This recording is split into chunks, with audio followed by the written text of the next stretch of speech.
fazer a leitura a partir do verso de número 27, até o verso de número 31. Mas antes de lermos, muito obrigado, pastor Rodrigo, eu vou aceitar.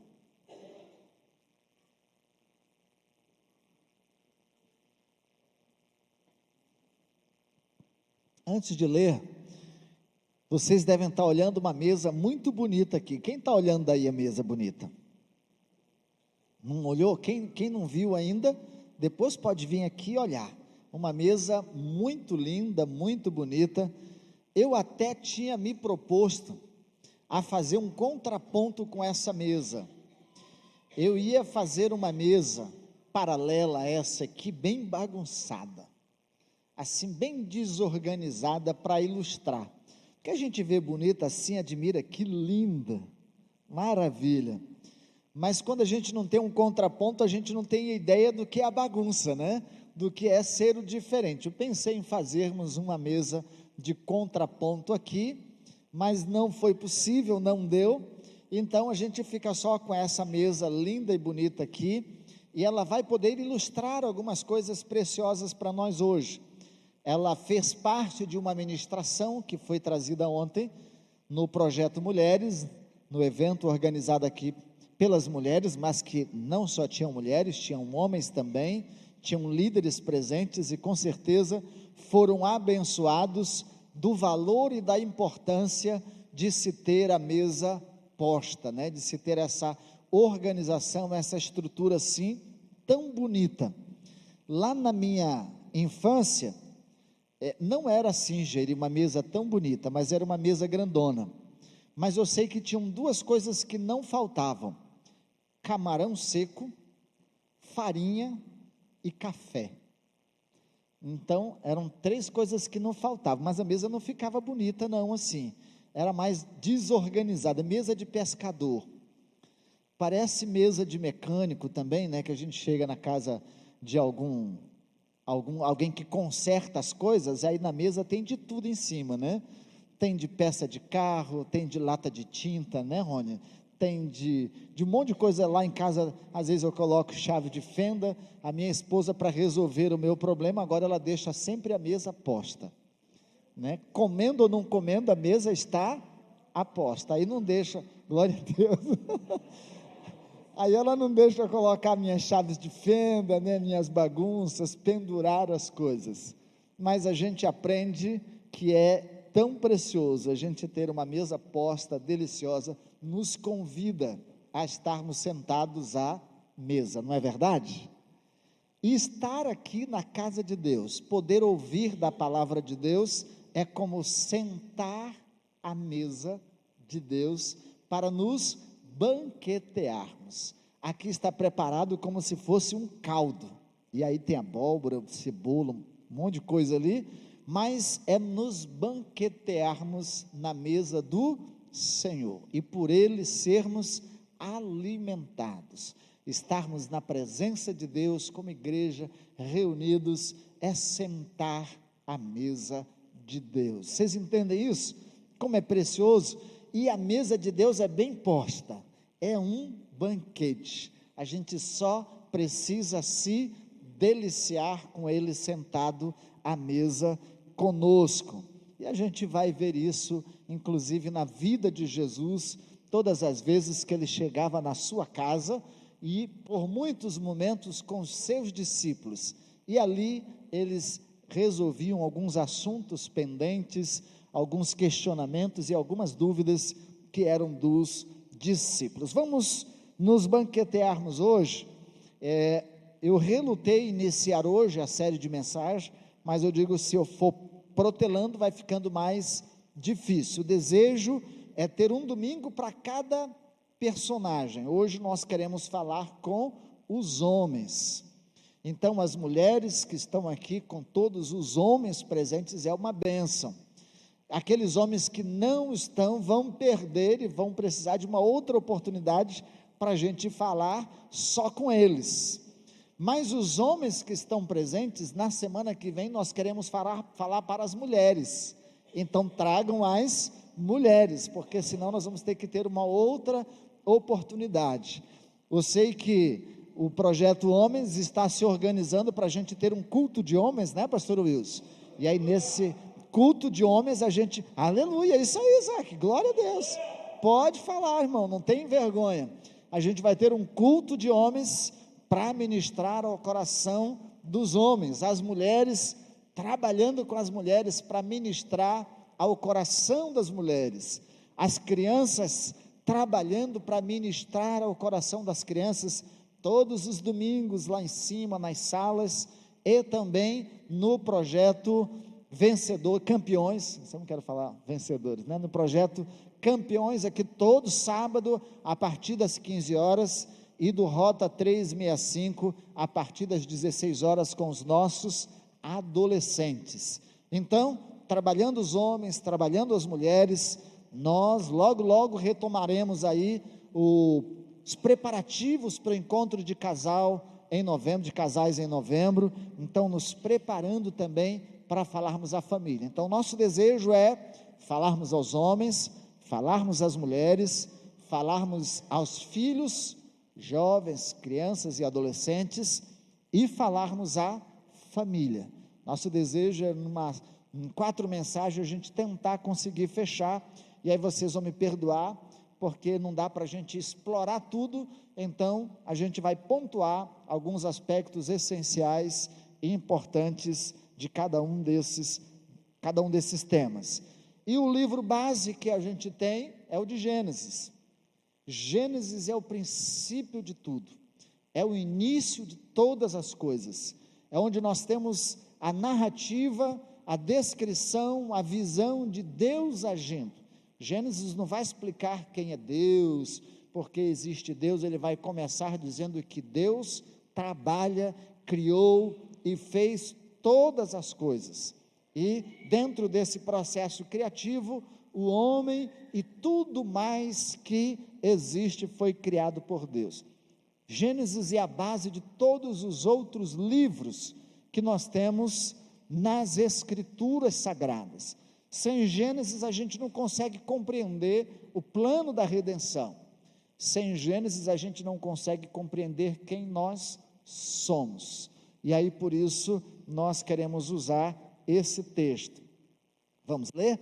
A partir do verso de número 27, que diz assim: E criou Deus o homem à sua imagem, a imagem de Deus o criou, macho e fêmea os criou. E Deus os abençoou, e Deus lhe disse: frutificai e multiplicai-vos, e enchei a terra, e sujeitai-a, e dominai sobre os peixes do mar, e sobre as aves do céu, e sobre todo animal que se move sobre a terra. E disse Deus: eis que vos tenho dado toda a erva que dá semente, e que está sobre a face de toda a terra, e toda a árvore em que há fruto de árvore que dá semente, ser-vos-ão para mantimento.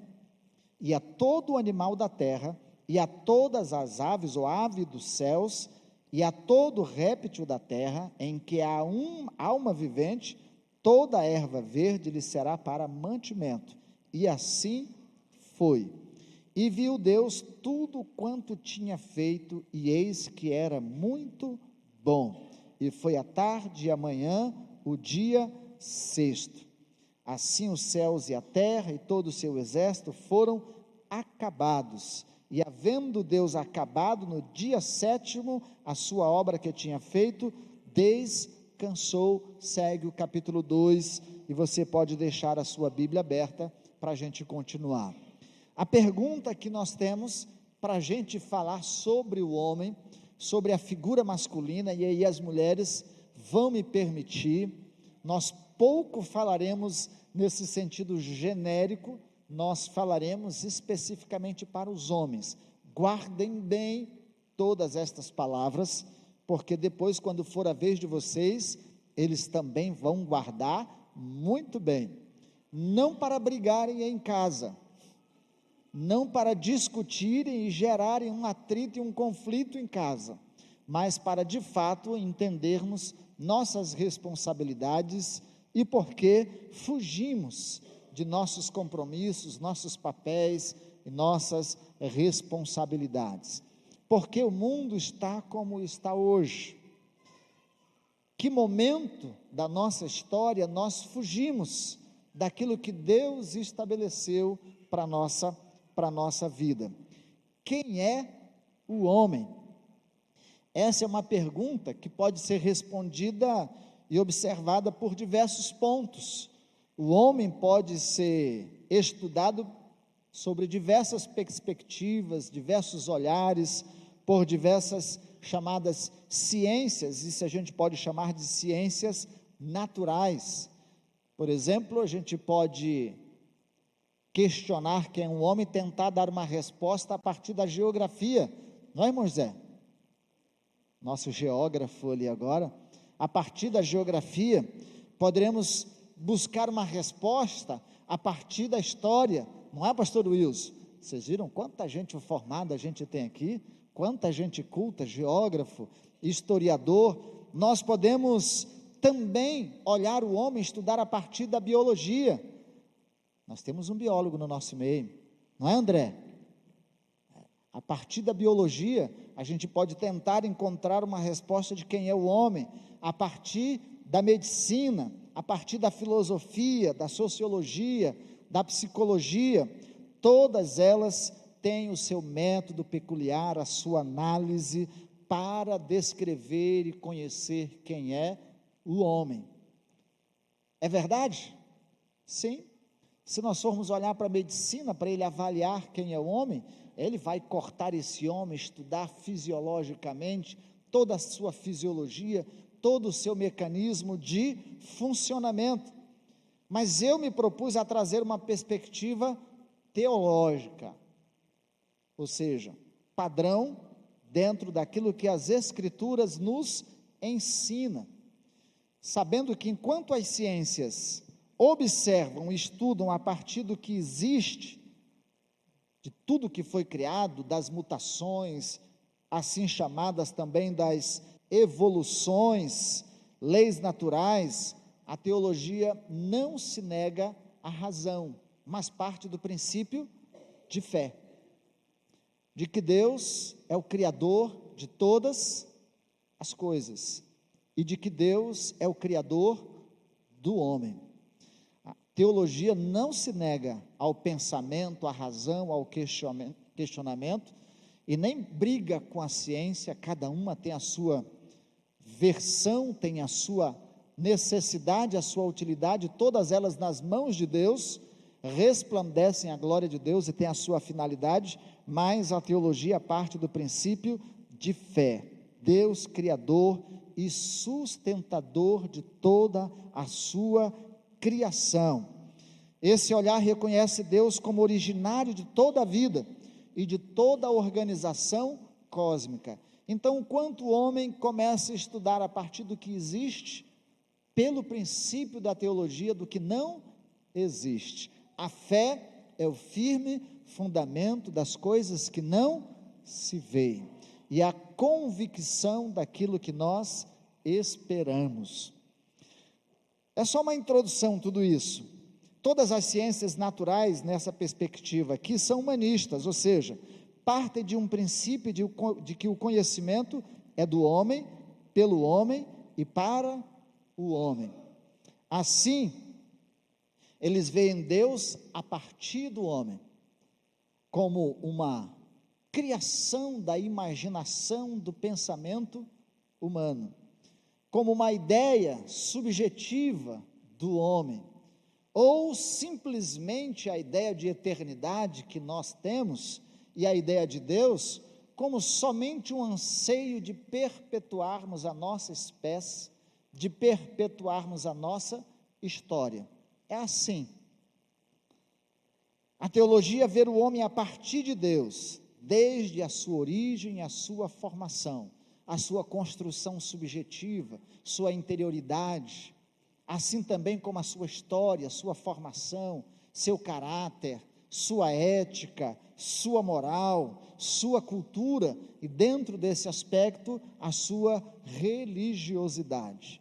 Enquanto para as ciências naturais, a religião é uma utopia, Deus é uma utopia, para nós, nós olhamos, Deus é quem olha o homem nos ver como ele é, e a partir da visão de Deus, nós queremos compreender quem nós somos.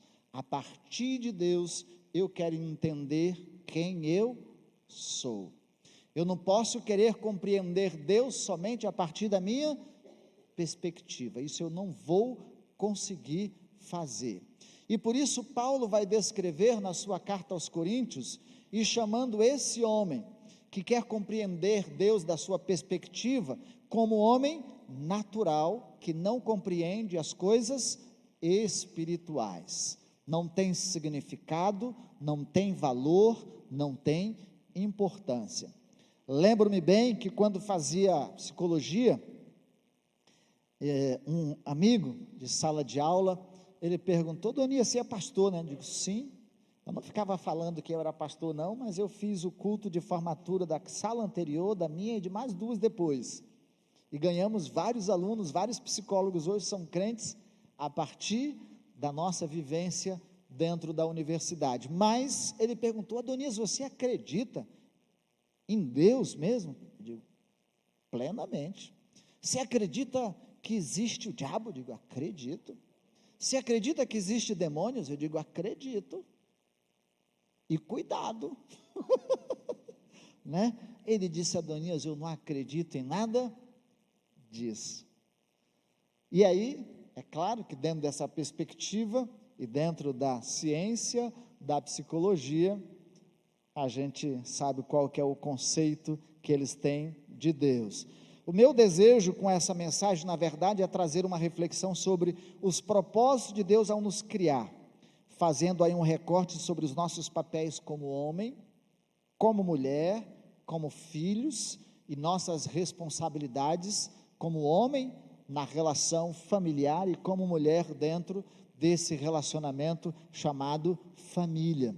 Só a partir desse núcleo básico, que é família, que é a construção do homem, da mulher, a geração dos filhos, dessa construção desse núcleo básico, é que a gente pode conceber a evolução maior da humanidade, quanto sociedade, quanto um grupo maior, quanto seus comportamentos, suas ideias, seus valores, sua cultura, mas olhando a partir desse núcleo, dessa base que a gente chama de família. Sem esse olhar a partir daí, a gente não vai conseguir entender a dimensão da ação de Deus na vida do homem e o quanto Deus pode trabalhar na nossa vida, amém?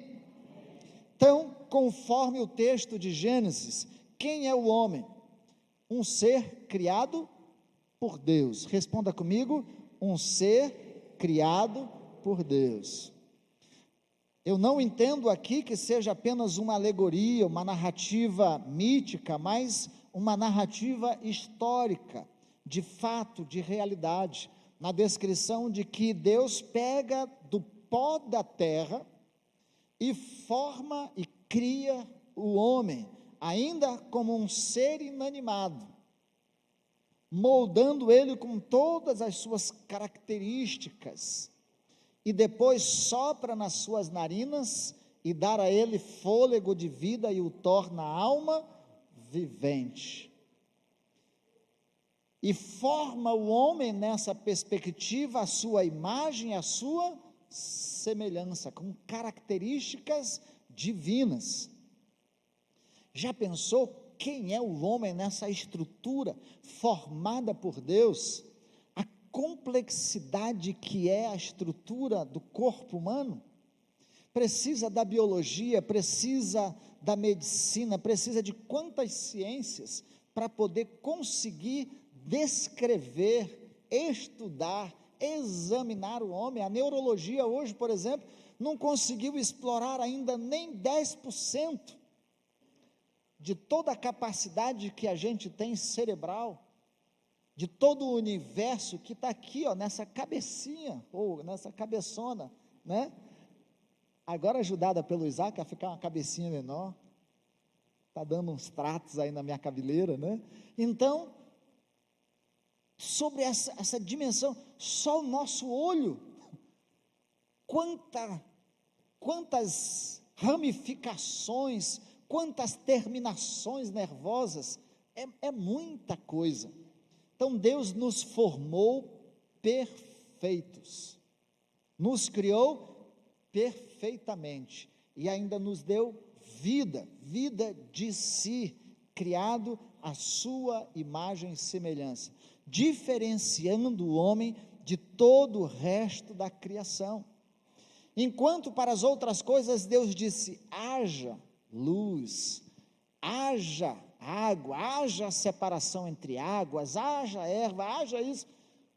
O homem ele formou, criou. Aliás, no hebraico são duas palavras diferentes: criar e formar. A ideia de formar é o mesmo sentido que é descrito lá em Jeremias, do oleiro e do vaso, que é aquele que forma, molda, caracteriza aquele objeto que ele quer do jeito que ele anseia, do ele que ele imagina, do jeito que ele planeja, então ele molda. Essa é a ideia de formar. Assim Deus nos formou, pôs em nós dos seus atributos, não os de onipotência, de onisciência, nada disso, mas os atributos morais. Nós somos como Deus, um ser inteligente, com capacidade de se comunicar e tudo mais. Nós fomos criados à imagem e semelhança de Deus. Verso 27. Você não foi um ser criado cosmicamente por acaso, numa junção acaso de partículas, que se formou no acaso do universo e gerou o que nós chamamos hoje de humanidade. Nós cremos que fomos criados com propósito, moldado pelo ser maior, criador de todas as coisas, com propósito. Eu prefiro pensar assim, que minha vida tem sentido, significado e propósito, do que imaginar que eu fui criado por acaso. Olha só, se para nós, na dimensão humana, afetivo, emocional, é difícil conceber a ideia de que alguém nos gerou e nos colocou nesse mundo e nem ligou mais para nós, o sentimento de rejeição, o sentimento de não pertença, o sentimento de ausência de identidade, é algo que precisa ser trabalhado na nossa psique, na nossa estrutura emocional, para a gente se tornar um adulto mais saudável, mais maduro. Imagina o ser humano que concebe a ideia de que ele foi feito por acaso, foi lançado nesse planeta, nesse mundo. Eu não gosto de pensar assim, porque aí eu vou achar que Deus me rejeitou. Não, eu fui criado com um propósito. Então, homens, você foi criado por Deus, você é criação de Deus, feito à sua imagem e à sua semelhança. Ao homem foi dado a capacidade de reproduzir a vida, ou seja, de procriar também, de gerar novos seres, à sua imagem e à sua semelhança, dotado do mesmo Espírito dado de Deus de vida a ele, reproduzindo para que os outros seres reproduzam da mesma forma. Quando a gente fala sobre família, ele diz que nós fomos criados para refletirmos a glória de Deus e reproduzirmos a glória de Deus, gerando outros seres. Um ser humano não gera um ser diferente de si. Um ser humano não gera um porco, não gera um bezerro, não gera uma pomba, ele gera outro homem, outro ser igual a ele. A ele foi dado uma missão de cuidar da criação. Verso 28, de todas as coisas, Deus disse: cuide, dê nome de tudo que o homem deu nome, Deus concordou e aceitou, foi o homem que deu nome a todas estas coisas, a missão de cuidar de toda a sua criação. Deixe-me dizer, Isso traz a consciência, a nossa responsabilidade como homens, saber que nós cuidamos daquilo que não é nosso, nós cuidamos daquilo que pertence a Deus. Nesse aspecto é o aspecto da mordomia, desde o meu corpo, pode bater no peito aí, desde o meu corpo eu tenho que cuidar bem dele. As coisas que Deus me deu para administrar, eu tenho que cuidar bem de todas estas coisas. A natureza que Deus me deu para cuidar, eu tenho que cuidar bem de todas estas coisas. Como homens, nós temos a responsabilidade de administrar e cuidar de tudo aquilo que Deus nos deu como responsabilidade. Nessa condição, é impossível e é inadmissível sermos preguiçosos. Porque quem cuida, quem administra e se responsabiliza para prestar conta diante de Deus depois daquilo que nos foi dado, vai ter que fazer isso com toda a consciência, com todo o temor e com toda a responsabilidade. Nós vamos prestar contas diante de Deus de tudo que Ele nos deu. Se Ele me deu filhos para cuidar, eu vou cuidar dos filhos, porque eles não são meus, eles são heranças do Senhor. Se Deus me deu esposa, eu vou cuidar da minha esposa, porque ela é minha parceira, minha companheira, e a gente vai aprender depois quando a mulher foi criada, mas Deus me deu para cuidar dela, eu vou cuidar dela. Não é fácil. Vocês acham que é fácil? Rapaz,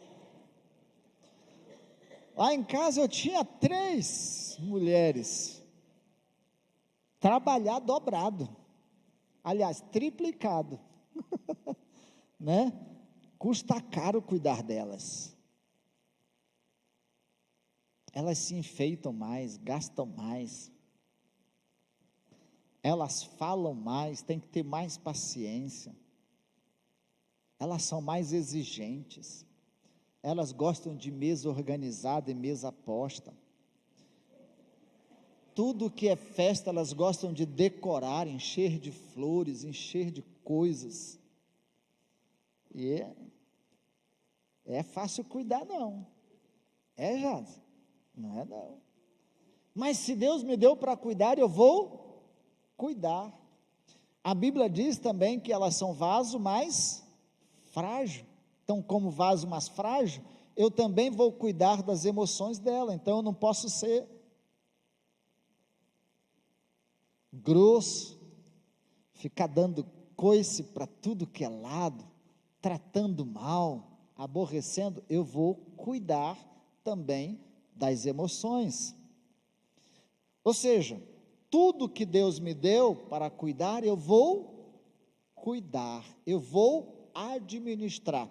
Isso é papel do homem? Papel do homem. Esquece as mulheres, vai ter o dia delas. Então, é nossa responsabilidade. Quando Deus nos criou, e até então não tinha criado a mulher, eram mais as coisas, então ele tinha que administrar, ele tinha que cuidar, era muita coisa, era uma responsabilidade grande. De fato, é uma responsabilidade grande cuidar de tudo aquilo que Deus nos deu. A ele foi dado o privilégio de se relacionar com o Criador, com consciência ética e moral. Verso 27, capítulo 2, do verso 16 ao verso 17, a gente complementa essa palavra. O privilégio de se relacionar. E aí eu gosto de pensar, quando Deus cria o homem, antes de criar a mulher, Deus já descia para conversar com Adão no jardim. Aliás, na criação, que a ideia do jardim, depois na cronologia a gente vai ver que ele cria depois do homem e da mulher e coloca os dois ali, mas esse ambiente propício para o homem viver, Deus quando cria o homem, ele se relaciona com o homem, conversa. A intimidade, essa responsabilidade de todos os dias conversar com Deus, Deus vir e ele está pronto, disposto a dialogar, a conversar com Deus. É responsabilidade do homem relacionar-se com o seu Criador. É responsabilidade do homem ter o tempo, separado tempo, para quando Deus descer, e Deus não vai descer, ele já está presente, né, nessa dimensão neotestamentária, para a gente ter o tempo de conversa com Deus. É responsabilidade do homem, não é da mulher. O homem foi criado primeiro, e nessa responsabilidade, ele precisa conversar com o seu Criador. E eu estou falando aqui do início, do princípio, antes da queda, porque depois bagunça tudo, mas aqui nós estamos falando para homens regenerados. É responsabilidade conversar com Deus. Se você, como homem, não tem intimidade com Deus, que é o seu cabeça, como você vai querer ser o cabeça de todas as outras coisas? Como você vai querer comandar as outras coisas, se você não se permite ser comandado por Deus? Você não presta conta para Deus, você não conversa com Deus, Ele não conversa com você, você não tem intimidade, não tem afinidade, como é que vai seguir a sua vida? Na dependência do natural, ou das ciências naturais, ou do conhecimento natural, ou do homem natural, ou no mínimo do homem carnal. É responsabilidade nossa. Todos os dias Deus conversava com quem? Com Adão. Pergunto para os homens: todos os dias Deus conversa com você?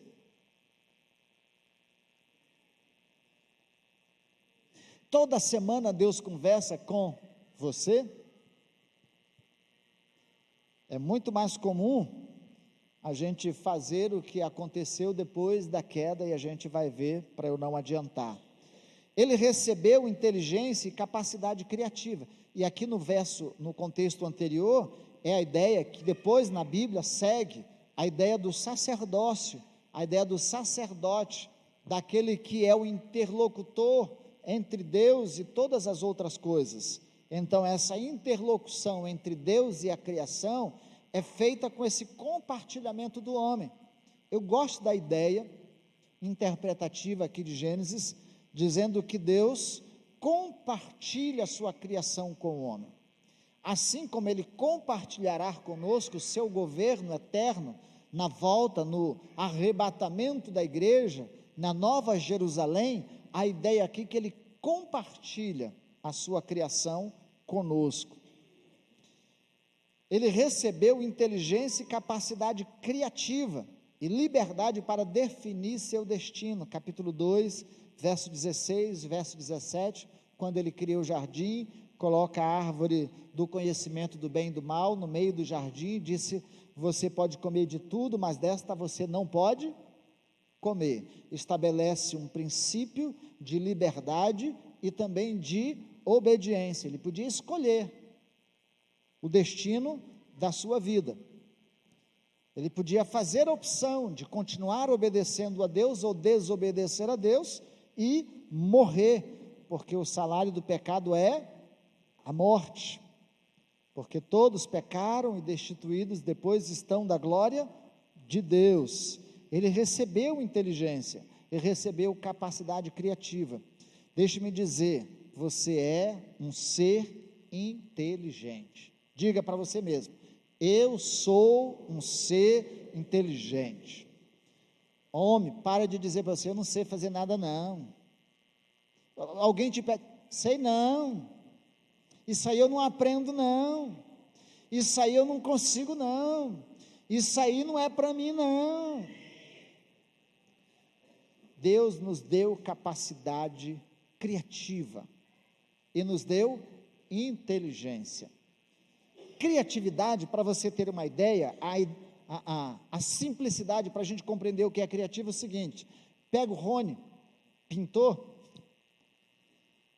e faz uma junção de cores. Pega lá o preto com o amarelo, vai dar o que, Rony? Tem que lembrar agora o exercício, eu peguei ele ali, né? As mulheres vão saber, o vermelho com branco vai dar o quê? Olha, tá vendo? Olha aí, tá vendo? Mais fácil. Criatividade é essa ideia de mistura de cores que vão gerando novas cores. A mente do homem é extremamente criativa. Então, se você tem um problema, uma dificuldade, seja criativo, seja inteligente. Deus nos deu inteligência, capacidade para resolvermos problemas, conflitos, situações, fazermos as coisas. É por isso que a ciência se multiplica. Embora o homem queira ser Deus de si mesmo, por causa da sua inteligência, ele esquece que quem o criou é mais inteligente que ele. Aliás, não dá nem para comparar. Então, ele recebeu inteligência e capacidade criativa e liberdade. Você, homem, é livre para escolher o destino da sua vida. Na infância, até determinado ponto da nossa vida, nós dependemos dos nossos pais. A gente costuma dizer que eles são incapazes de mudar o ambiente onde eles estão inseridos até determinado ponto. Porque depois que ele passa a ter a capacidade de escolher, de decidir, de aprender, de desenvolver racionalmente as coisas, ele cria o seu próprio destino, nesse sentido das escolhas que ele vai fazer. Por vezes nós ficamos culpando nossa história passada, o que fizeram com a gente, o que causaram para nós, os problemas que me geraram, mas agora você é consciente das coisas, e você é responsável pelas decisões que tem para tomar. Eu sei que tem gente que fica na sua orelha, e fala daqui, fala dali, vai chegar a vez das mulheres, né? Na orelha de Adão, mas, homem, você tem capacidade de decidir, e de decidir com inteligência, com criatividade, com sabedoria. E se tiver na relação de intimidade com Deus, fica mais fácil decidir. Não espera que as pessoas fiquem decidindo a sua vida, decidindo o que você tem que fazer, para onde você tem que ir. Avalie os propósitos, o destino de Deus, a vontade de Deus para a sua vida, e decida, faça. Lá em casa, ninguém quer ir para a igreja hoje, então não vou não. Vá, decida, eu vou. Lá em casa é todo mundo preguiçoso, ninguém quer trabalhar. Trabalhe você, decida, faça as coisas. Fica na dependência, né? Não, porque ninguém quer. Faça. Nós temos a liberdade, o livre-arbítrio para decidirmos e escolhermos. E uma vez escolhendo, somos escravos das nossas escolhas. Decidiu, assume. Esposa vai dizer para você lá, não, hoje não, está frio, fica comigo. Vou, não, esposa, eu preciso estar em sintonia com ele, para a gente poder estar bem. Então, decisão, capacidade de escolha, livre-arbítrio. Fica culpando Adão, não. Adão já fez a escolha dele, nós já pagamos um preço até hoje. Agora as suas decisões vão fazer alguém pagar o preço, ou você e os que estão com você. Então, as decisões para fazer o que é certo e o que é errado, elas dependem de nós. Todos os dias Deus nos dá essa capacidade de escolha. Todo dia nós somos tentados. Todos os dias o inimigo coloca à nossa frente, ele continua sendo o tentador, ele continua sendo o agente principal, da nossa tentação, mas a escolha é nossa. A Bíblia diz que nós não somos escravos do pecado, e também diz que nós não somos escravos do diabo. Então, ou eu sou escravo de Deus, ou escravo de mim mesmo. Então, numa relação com Deus, Deus me dá o direito de escolher. E nas minhas escolhas, Deus me abençoa. Inclusive no casamento, é uma escolha nossa. E Deus nos abençoa na nossa escolha.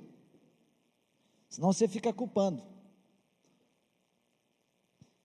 Criado para não viver sozinho. Depois que Deus criou tudo, Ele disse: não é bom que o homem esteja, repita comigo, homem, não é bom que o homem esteja, e por que você fica andando sozinho? Não pede ajuda de ninguém, não fala para ninguém dos seus problemas, nem para Deus. Homem, bicho orgulhoso, fruto do pecado e consequência que também levou, aliás, atitude que também levou o pecado. Não gosta de pedir ajuda. É só você lembrar que quando a gente está dirigindo, está perdido, e a esposa diz, pergunta, diz, não, vou achar. Só eu que faço isso? Quem se identifica aí diz amém. Ó. Viu, mulheres? Não sou eu, não. Cadê a esposa? Ela não está ouvindo essas coisas, olha. Ainda bem. Criado para não viver sozinho. Nós não fomos feitos para vivermos sozinhos. Não fomos feitos para vivermos sozinhos. Deus ficou faltando uma parte. Quando Ele criou o homem, ficou uma parte sem. Depois Ele vai criar a outra metade. Na primeira parte sem, o homem estava sozinho. Homem sozinho é um caos. Por mais inteligente que ele seja, por mais criativo que ele seja, por mais relacionamento com Deus que ele tenha, ainda não estava bom. E Deus reconheceu isso. Não é bom que o homem esteja sozinho. Sozinho a gente faz muita coisa errada. Andar sozinho, sem querer prestar conta das coisas, a gente pratica e faz muita bobeira na vida, faz muita escolha ruim na vida. Foi assim com Davi, sozinho, lá em cima. Então sozinho é terrível, como dizia o pastor David Cornfield, sozinho nunca, sozinho jamais. Nós não fomos feitos para vivermos sozinhos, criados para revelar a glória de Deus. Toda a criação tem como objetivo revelar a glória de Deus. Salmo 8, verso 1, 24, verso 1 e 43, verso 7. Nós fomos feitos para darmos glórias a Deus. Então dê um glória a Deus aí bem grande. Se o homem foge disso, por que eu vou ficar adorando Deus aí, por que eu vou ficar... Nós fomos feitos para isso. Não existe sociedade, não existe humanidade sem religião, sem adoração. A história de um homem que diz assim, eu vou provar que Deus não existe. Gerou um filho e trancou o filho dele num porão, colocou lá livro de todas as espécies, das ciências, de tudo, formou aquele moço como um ser inteligentíssimo, mas sem contato com o mundo aqui fora, porque ele disse, eu vou provar que Deus não existe.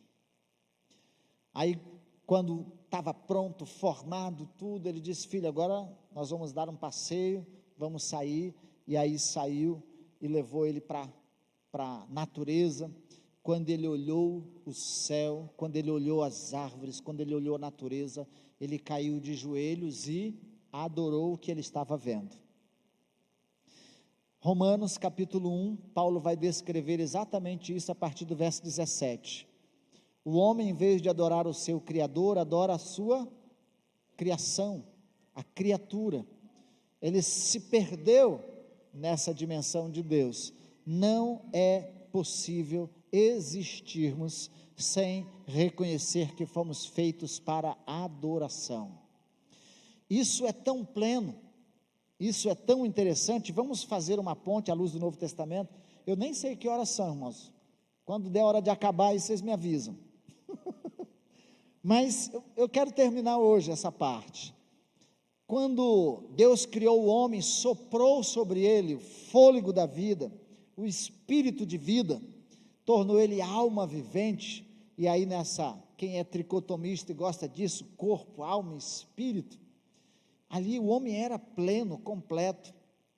Quando o pecado o afasta de Deus, essa imagem fica deturpada.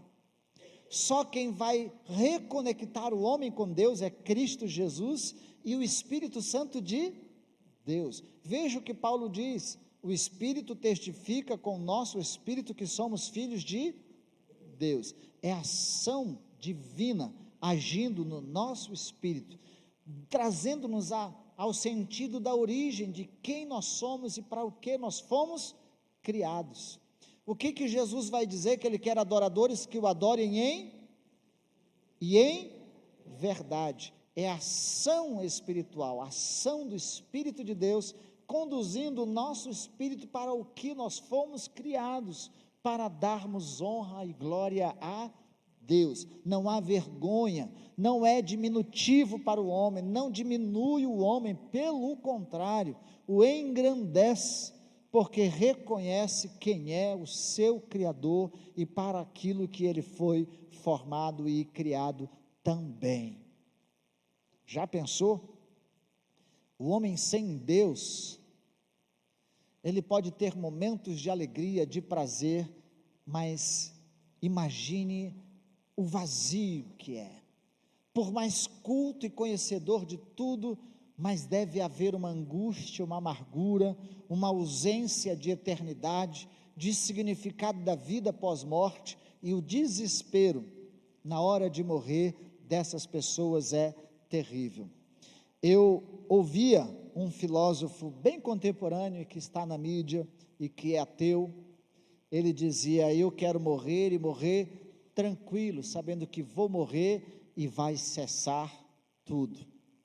Deixe ele se encontrar com a morte e vai ver a angústia que vai ser na sua alma, saber que ele vai morrer e a possibilidade de não ter se preparado para a eternidade. Criado para revelar a glória de Deus. Dá para a gente entender isso como papel de homem. Quando Deus nos criou com tudo isso: criativo, inteligente, seres espirituais, cheios de responsabilidade, de intimidade para ser desenvolvido com Deus, e de tudo que está às suas mãos para cuidar, gerenciar, administrar e fazermos tudo isso muito bem. Amém? Amém. Mas é assim que acontece? E por que não acontece assim? Porque o pecado bagunçou tudo. Pode dizer aí para o seu irmão: o pecado bagunçou tudo. E continua bagunçando tudo, gente. O pecado destronou Deus, né? Ele tirou Deus do centro da nossa vida, e o homem colocou a si mesmo como centro de todas as coisas. Nasce o humanismo. O homem achou que poderia governar a sua vida. O homem decidiu romper com Deus quando o desobedeceu. Nesse aspecto, o homem é um ser que se rebelou contra o seu Criador. Diga comigo: o homem é um ser que se rebelou contra o seu Criador. Qual foi o outro ser que se rebelou contra o seu Criador? O diabo, Satanás. Os intérpretes bíblicos, os comentaristas, entendem que o diabo foi expulso do céu após a criação do homem, até porque no processo criativo de Deus, geracional de Deus aqui, de criar todas as coisas, formar todas as coisas, a expressão é: e viu Deus que tudo era muito bom. Então ainda não existia o mal, ainda não existia a maldade implantada no coração do homem. Depois de formado o homem, Lúcifer é expulso do céu e se torna um rebelde contra Deus, e também procurando causar mais rebeliões contra Deus. Nesse aspecto de homem rebelde contra Deus, destituído da presença de Deus, escutem o que eu vou dizer, e é pesado: o homem também é um diabo.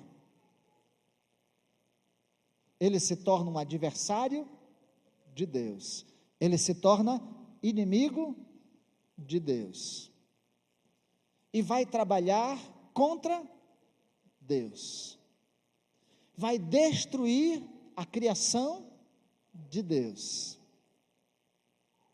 vai quebrar todo o princípio de ordem que foi estabelecido e criado por Deus, e passa a ter um parceiro nessa caminhada, que é o diabo. Se você ler Romanos, entendendo desta forma, e ler Efésios capítulo 2, antes nós estávamos mortos nos nossos delitos, e éramos guiados pelos nossos desejos e pensamentos, e por principados e potestades que dominam nas regiões celestes, associadinho com o inimigo. Vocês se lembram daquela história do teatro, né? Do diabo que entra na igreja? Quem conhece aí? Acho que muitos conhecem. Daquela ilustração, é velha, antiga, que aí, numa dessas festas do Halloween da vida, alguém se vestiu de diabo, e aí foi para a festa, mas aí ele, no meio do caminho, uma chuva muito grande, e aí tudo fechado de noite, o único lugar que estava aberto era uma igreja, numa vigília de poder, de oração, e lá o moço vestido de diabo passou correndo da chuva, viu a igreja aberta, e ia entrar na igreja. Bem na hora o pastor estava dizendo assim: irmãos, resistir ao diabo e ele fugirá de vós, porque não duvidem, o diabo pode estar aí, sentadinho ao seu lado, e nessa hora que ele falou, o diabo sentadinho ao seu lado, o diabo entra, não ficou um crente, nem o pastor,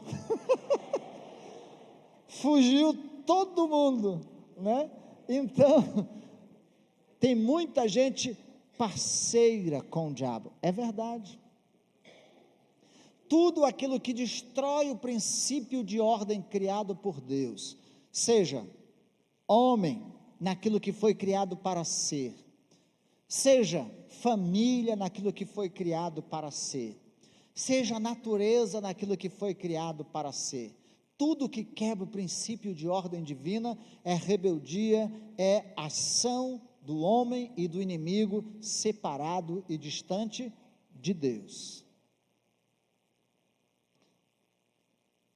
E ofende também Deus. O homem, nessa condição, é chamado de anticristo, aquele que se opõe à obra de Deus, até para reconciliar o próprio homem com Deus. Uma vez desobedecendo a Deus, sendo rebelde contra Deus, ele passou a fugir de Deus. Paulinho, eu posso contar a sua história? Cadê o Paulinho? Pode contar a sua história?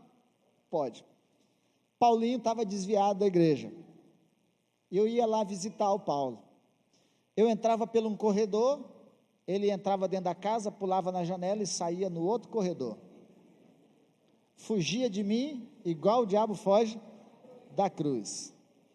O homem separado de Deus, foge de Deus, e uma das razões é porque ele tem medo de Deus, e o texto diz que o homem, além de fugir de Deus, ele passou a sentir medo de Deus. Adão, onde você estava? Senhor, eu vi a tua voz, mas eu tive medo, e por isso me escondi, em vez de temor a Deus. E por muitos momentos aqui no texto, Deus dá a oportunidade de Adão se arrepender, e Adão, mas ele não se arrepende não, ele passa a ter medo de Deus, e passa a se esconder de Deus. Homem, não fuja de Deus, não se esconda de Deus, não queira estar longe de Deus, porque isso é terrível. O homem que fica fugindo de Deus, fugindo da presença de Deus, fugindo do confronto com Deus, fugindo da voz de Deus, isso trará consequências terríveis para a sua vida pessoal, para a sua vida familiar, para a sua vida de relacionamentos. Não dá para viver fugindo de Deus. Separado de Deus, e essa é a ideia do pecado original, separado de Deus, a gente só faz bobeira. Então, não dá. Então, homens hoje, tem muitos destes, fugindo de Deus, correndo de Deus, com medo de ser pego por Deus. Eu gosto de alguns cultos pentecostais, né, que aí o profeta coloca o laço de Deus, né, e aí joga lá, começa a rodar assim, aí alguns já ficam, você vai ser laçado hoje, varão, Deus vai te laçar hoje, varão, e fica fugindo do laço de Deus, né, então não dá para viver nessa condição, fugindo de Deus. Ele passou a ter medo de Deus, ele não assumiu suas responsabilidades, ele começou a transferir sua culpa e seu erro para quem? Para Eva. Senhor, a mulher que tu me destes. Uma das nossas características humanas e de homens que caíram é que a gente tem medo. E aí deixa eu dar uma palhinha para as mulheres. Mulheres, você sabe que se você ficar pressionando demais seu marido, ele vai mentir para você, porque tem medo.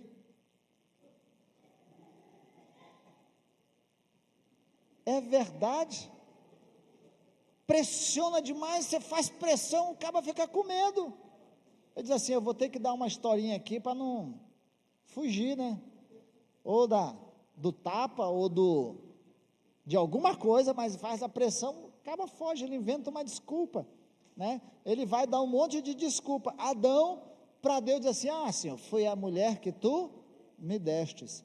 É uma das coisas que a gente tem como homem, é essa fuga da responsabilidade.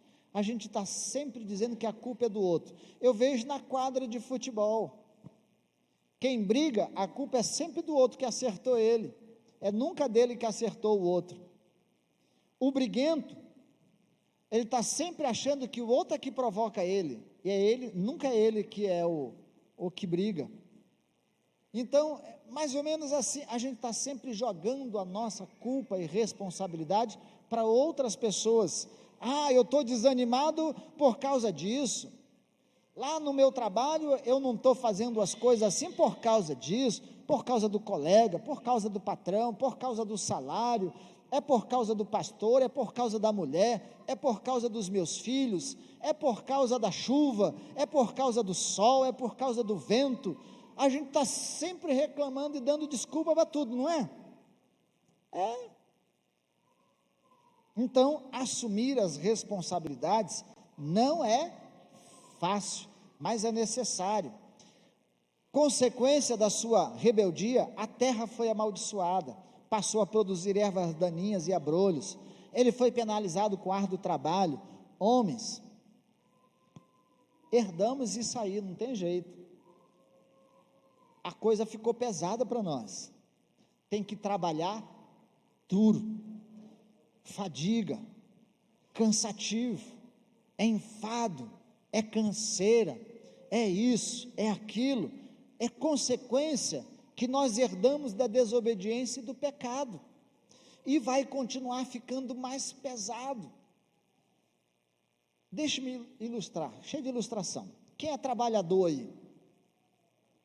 Já trabalhou com algum preguiçoso?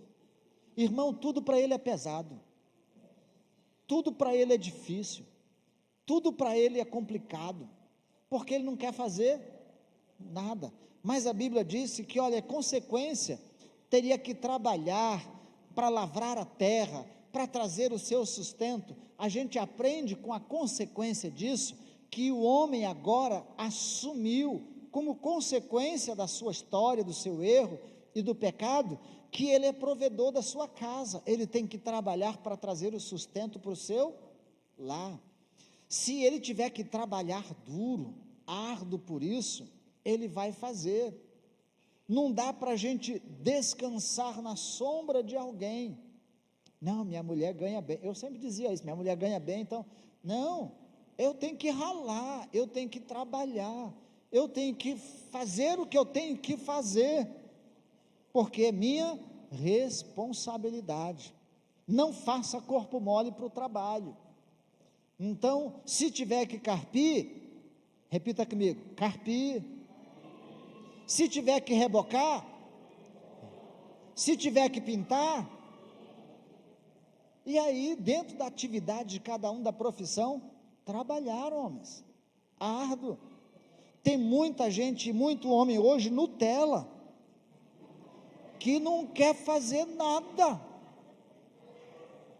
trabalha 6 meses e folga 6 para ficar no seguro-desemprego, para ficar tomando tereré 6 meses em casa. Eu sou contra. É verdade, alguns trabalham 2 para folgar mais um pouco. Não, eu vou trabalhar um ano e um mês, que aí dá para eu pegar 3 meses de seguro-desemprego, mais as férias que eu vou tirar, então eu já não volto das férias, aí dá, olha só, e não é para trabalhar para ganhar dinheiro de outra fonte, não, é só para não fazer nada, está errado, tem que trabalhar. Foi penalizado com a morte física e espiritual. Hoje a gente consegue viver no máximo 125 anos, por mais evoluída que esteja a ciência hoje, a gente não conseguiu passar ainda muito dessa idade não, a 125, a Bíblia diz que até os 70, 80 vem enfado e canseira, e depois disso, a gente espera a partida, a consequência da morte é natural. E deixe-me dizer, homens, aprenda a lidar com a morte, repita comigo, aprenda a lidar com a morte. A gente chora, a gente vive o luto, a gente pranteia pelos nossos mortos, mas a gente se levanta, é consequência, a nossa vida não cessa com a morte, ela segue para a eternidade, a vida segue. Então a gente tem que aprender a lidar com essa realidade da nossa vida, a gente não tem aprendido isso. Quem aqui se prepara para morrer? Ninguém. Quem comprou Pax? Antigamente, eu lembro a minha mãe, tinha um baú daqueles antigos lá em casa, eu chegava lá e abria o baú, eu digo, mamãe, que é isso? Não, filho, isso é minha mortalha. Os antigos faziam a mortalha, se preparava a roupa que eles iam usar no dia da sua morte. Então, a gente vai morrer um dia, nós vamos morrer um dia, prepare tudo. Já preparou os documentos da casa? Documento tudo em dia, tudo em ordem, tudo num lugar onde todo mundo pode achar, porque se você morrer, você vai deixar dívida para quem fica vivo, vai deixar problema para quem fica vivo, vai deixar um monte de abacaxi para quem fica vivo, então tem que resolver, a morte faz parte da nossa vida. Estou acabando, irmãos, está acabando. O homem passou a criar uma cultura com padrões morais e éticos próprios, problemas, a partir da queda, irmãos, Adão passou a ter problemas conjugais com Eva, Adão passou a ter problemas com os filhos, Caim e Abel, Adão passou a ter dificuldade nas suas gerações futuras, e aí a gente pode ir acompanhando a narrativa, capítulo 4, capítulo 5, capítulo 6, a violência depois do pecado passou a fazer parte da vida da história do homem.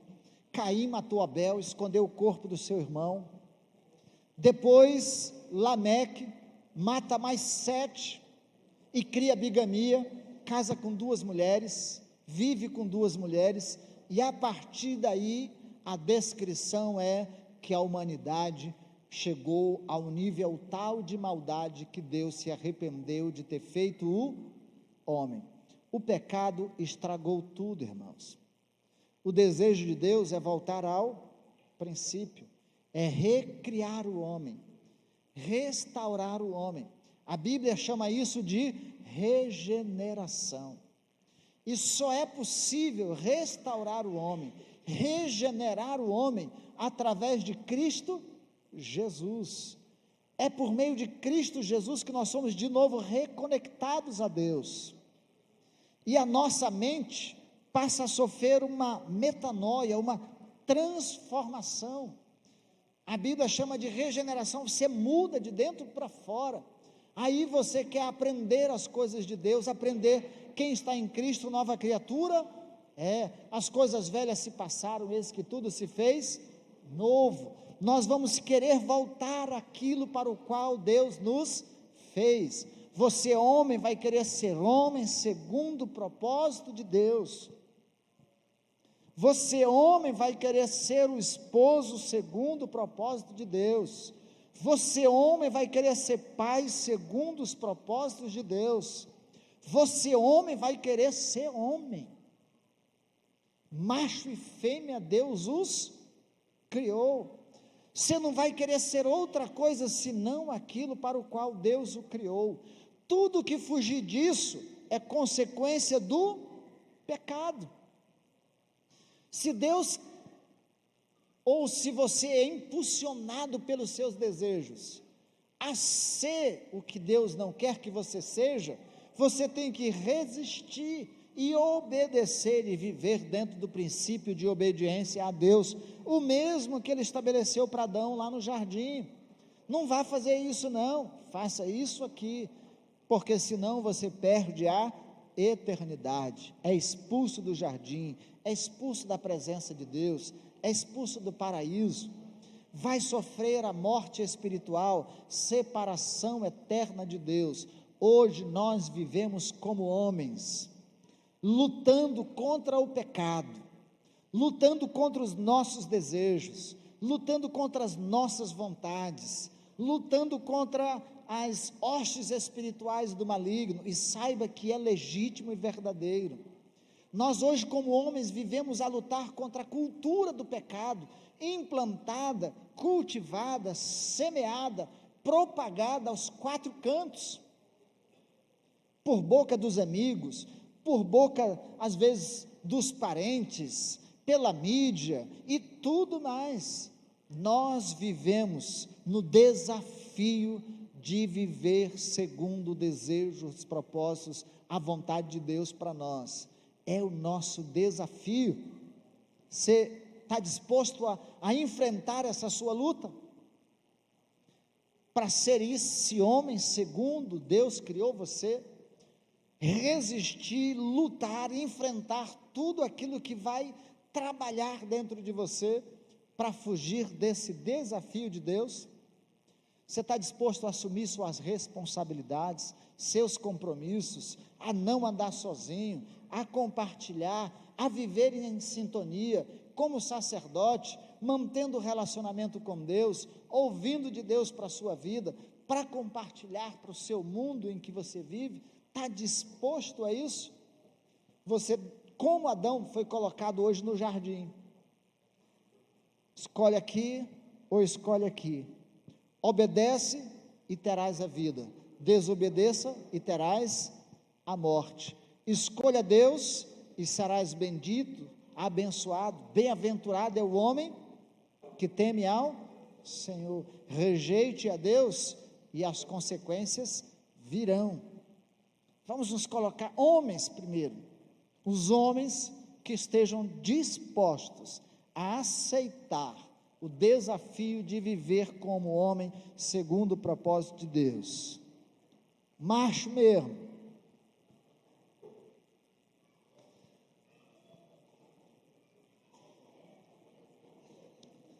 E aí nós aprendemos que ser macho não é ser grosso, ser macho não é vivenciar, deixar de vivenciar o luto, mas é saber enfrentar todas essas coisas. Deus nos criou, Deus nos formou seres criativos, inteligentes e espirituais. Deus compartilha a sua criação conosco e nos dá responsabilidades. Devemos administrar e fazer tudo conforme Deus quer. Vamos orar? Agora as mulheres levantam e nós vamos orar pelos homens aqui presentes. Olha, tem um ministério de homens trabalhando com homens e estão estudando o livro Resolução de Todo Homem. Acabando Resolução de Todo Homem, eles vão estudar uma série de 3 materiais falando sobre o homem guerreiro, para enfrentar várias áreas da vida masculina que o levam para fora dos propósitos divinos.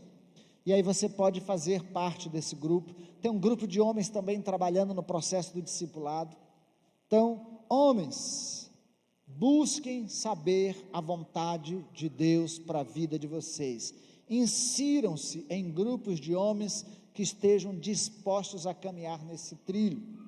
E fujam do grupo de homens que só querem um oba-oba e não querem viver segundo os propósitos de Deus. Influencie eles e não deixe que eles influenciem vocês. Oremos. Deus, nós estamos diante do Senhor, sabendo que o Senhor nos criou com propósitos, com desafios, com responsabilidades, seres inteligentes, criativos, mas também seres espirituais, criados à imagem e semelhança do Senhor, com capacidade de mantermos uma intimidade, um relacionamento, de ouvirmos a Tua voz, para nos reconectar aos propósitos do Senhor, aos desejos do Senhor, às vontades do Senhor, aos anseios do Senhor para a nossa vida, e nos colocamos aqui como homens à Tua disposição. Espírito Santo do Senhor, venha ministrar e continuar ministrando aos nossos corações, ecoando essa mensagem, ó Deus, para que o Espírito do Senhor nos conduza a um compromisso sério, legítimo e de continuidade, de disciplina, e eu peço isso confiado, em nome de Cristo Jesus, amém e amém.